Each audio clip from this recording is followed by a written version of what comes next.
been on the road, I've been doing shows. Now we eating steak, remember sleeping on the floor. We stealing at the gas station when the time was cold. In the kitchen, hot, still trying to flip it out the stove. Rocking fake J's, praying that nobody know. Watch them take my dog away, it was way too hard to stay composed. Fight to see the light of day, all this blood on my clothes. I was tired every day, green light, it's time to go.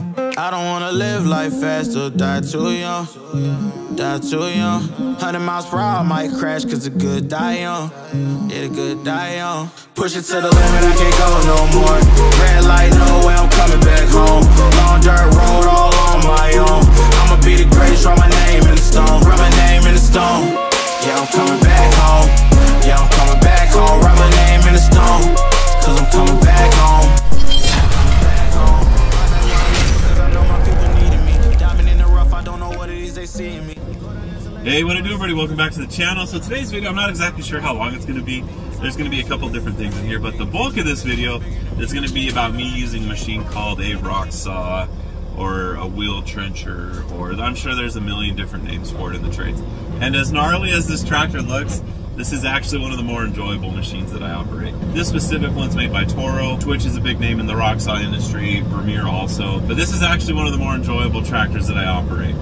It looks pretty gnarly. It's got a huge rock wheel on it. We're going to show you guys that. And this week, for the first time ever, I actually cut a water line. This is the very first water line that I've ever broken.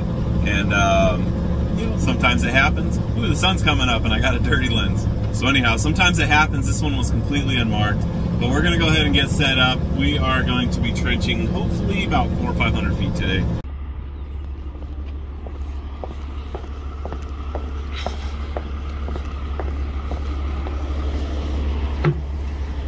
So this guy's made by Toro, which kind of in a roundabout way bought out Ditch Witch, but it's got a big old Hydra wheel. We'll go over that in a little bit. But it's got a huge counterweight assembly up here. Just a ton of weight, because that attachment weighs so much. If we did not have these counterweights, this front track would do nothing to the machine. This thing would just be popping wheelies all over the place.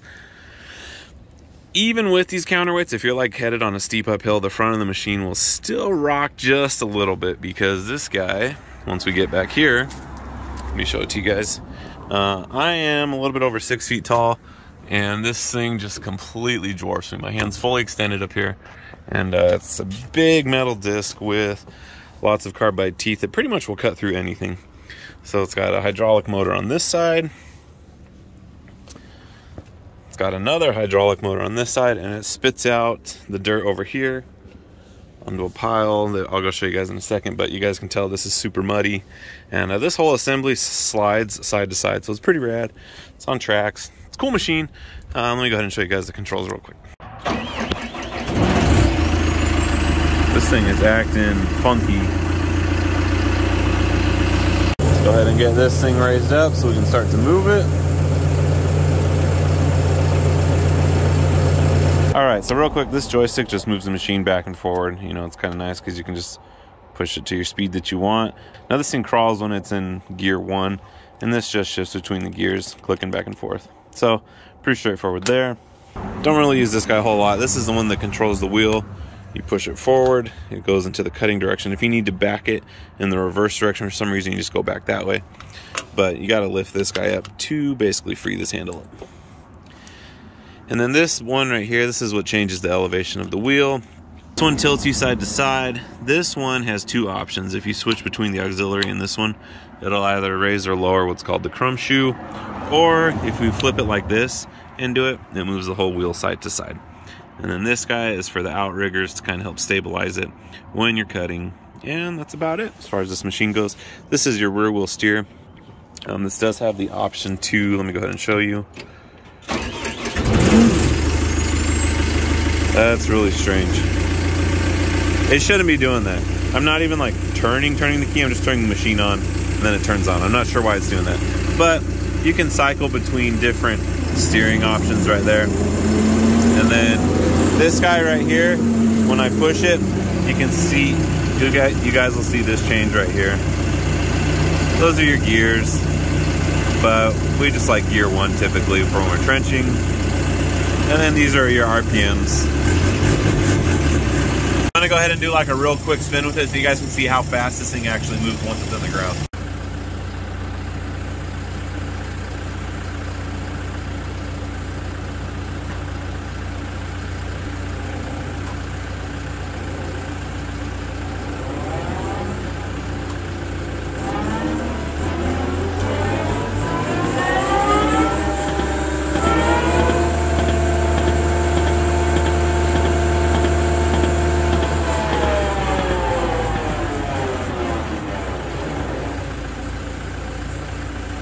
And that's about it as far as this machine goes.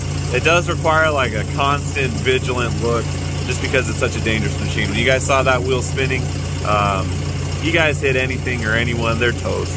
So you gotta be super careful when you guys are operating one of these things. That's why I don't really have any footage of like me actually operating it, because I gotta be like 110% focused when I'm using this thing.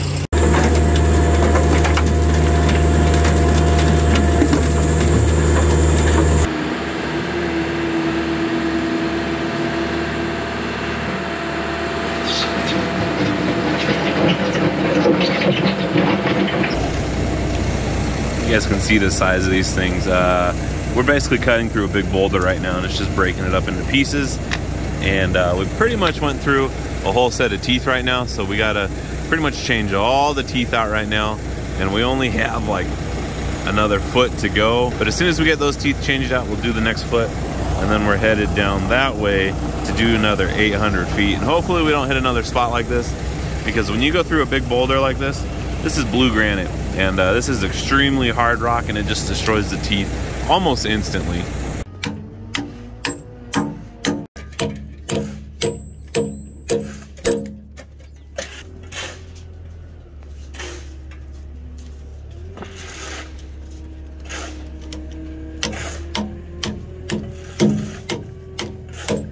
This guy right here is the old school version of that red machine. This is an old Ditch Witch R100. This thing is like 100% mechanical. So this thing, believe it or not, if you get a good operator on this thing, will cut faster than those newer, fancier ones. This thing is just a beast of a unit, but after, I think this thing's like 35 years old, the clutch on this thing that drives this chain right here finally gave out, and we can't find more parts for this thing. This is just the older version of that new fancy machine that I showed you guys. So I just kind of want to see how they've modified and designed a little bit. The tracks are much nicer than these tires. These things, this machine gets going like this when you start cutting, but this thing's just a beast. Just want to show you guys this thing real quick, and we'll go and get in the next part of the video. So you guys are in for a special treat today. Typically I don't record when we're like out on the streets doing like production based type stuff because it kind of slows us down, but today I just chopped through an unmarked water line.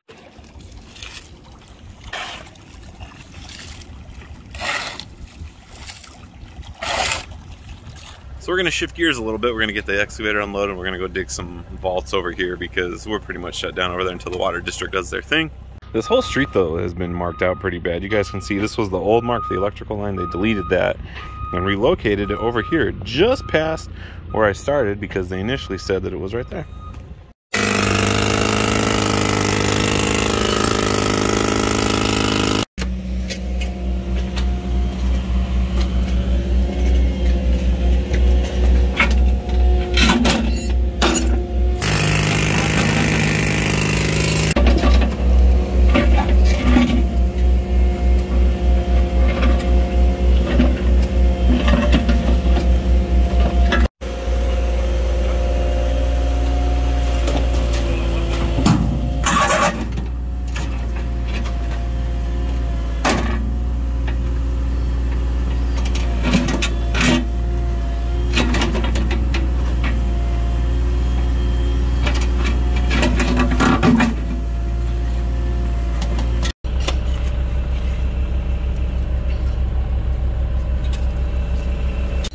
I'm going to show you guys what happens to the pockets when you guys don't change these teeth out on a regular basis or lift the wheel up occasionally, especially when you're drilling through the really hard stuff. It almost wears the pockets out almost instantly. So let me go ahead and show you guys this. You guys can see how this tooth right here on this pocket, when this tooth wore out, someone did not change it when they're supposed to. You guys can see that it wore this out. That happens almost instantly when a tooth wears out. So change them. And of course you guys can see that the slurry truck has showed up and we are nowhere near ready. So we're still kind of waiting around. You guys can see him parked back there. We are cleaning up over here because we're still kind of waiting on the water district to get that line put back together so we can finish putting in our pipe and backfill this. All right guys, well sometimes you just have rough weeks and this is one of them. First the water line, and then today the rock side does not want to go up or down. It's got some sort of electrical issue. So it's been kind of a rough day today. It like intermittently works, so we got it down to the depth once. I did 200 feet with it, and we got to the end, it didn't want to come back up. So the mechanic's here, he's been working on it. The machine sat for about an hour and a half with the saw on the ground. And then from there, once he got here, something weird happened, like it cooled off. We don't know. We started it back up and the saw came back up. So we got it out of the trench. We're trying to get the wheel to come back up again so I can get it loaded onto the trailer and we can get it back to the yard so we can actually figure out what's wrong with it so it's not stuck out here on the street over Martin Luther King weekend. But that's what we got going on right now. It's just one of those days. Well, we had no such luck. We got to take it to the pros. I'm gonna take it down to Ditch Witch right now. The wheel does still not want to go up or down. The tracks will not turn left to right. So getting it up here was kind of a trick, but we got it up here. I got to chain it down. I got to take it to Ditch Witch, which means I'm probably not getting home till 3 o'clock in the morning today. So we'll see how this goes. Get it chained down, go drop it off, and then that'll be the end of my day, hopefully. All right, well, she's chained down. I'm gonna hit the road. Hopefully no more issues today. Fingers crossed. I don't want to jinx myself, but I want to go home. It's been a long week. It gets kind of hairy because as I start backing up, the wheel's gonna roll on the ground, which means the back of the machine's gonna be rolling all on that. So the machine kind of does this a little bit. So we'll see how this goes. I got it up here okay. Hopefully it goes down just as smooth.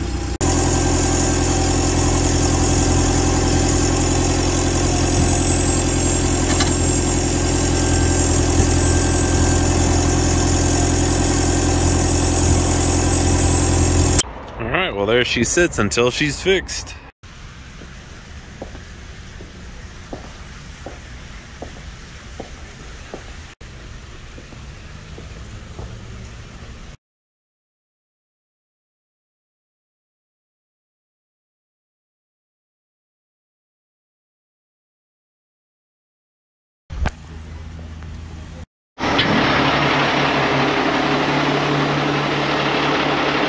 Let's check out this beautiful dirt.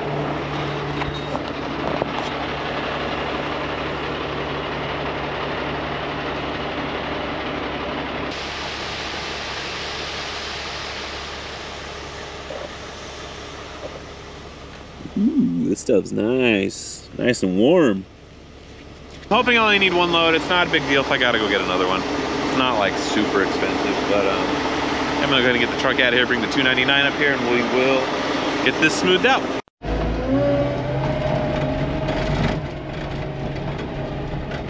Spread out the first truckload. You guys can see that it's relatively flat over here. I only got about 25% of the way. So I'm gonna need at least another 3 truckloads. I'm guessing 4 to get this area like really nice and ready for the grass, which is kind of disappointing because we live way out in the middle of nowhere and it takes me a long time to go pick up a load of this stuff. So back at it another day. It does not look like I'm gonna be putting any grass down today. But we're getting closer, little by little. So yeah. So yeah, next time I'm up here, I'll probably have the 3 or 4 loads on the ground already, so we can get it all spread out, get it looking like this over here, nice and flat. Then we'll go ahead and seed it or sod it. I'm probably gonna do seed because I'm a cheapskate. And I'm really nervous that the ground squirrels are just gonna go crazy once we plant this grass up here. So I don't know that I wanna waste like $10,000, $15,000 on sod up here if the squirrels are just gonna destroy it anyway. So it's kind of an experiment. I've never planted grass out here. So there's not a whole lot of people out here that have grass in their front yard. I know Ryan has some like directly behind his house in like kind of like a fenced off area close to the house where animals are kind of scared to go to. But like right here, guys, but like right here is like completely out in the open. There's nothing close by. And we've actually had some deer out here chewing on the trees. So there's a ton of wildlife that comes up here. So we'll see how it goes. I mean, this is just a huge experiment. I hope it turns out nice. I hope it's not a big old waste of time. We'll see how this goes once I get a couple more loads of amended topsoil out here. All right, guys, I'm gonna put the screws in this video. I got one more thing to do. I got to fuel up, and then I'm hitting the road. I'm headed back to San Diego. This was a long week. As bad as it was, still got quite a bit done. It was rough. Sometimes it happens. Thank you guys for watching. Do a huge solid like, subscribe, share this video with your amigos, hit that notification button so you guys can continue to see other stuff we got going on. And I'll see you guys next time. Later. You guys, this is out of control. $140, and look at this.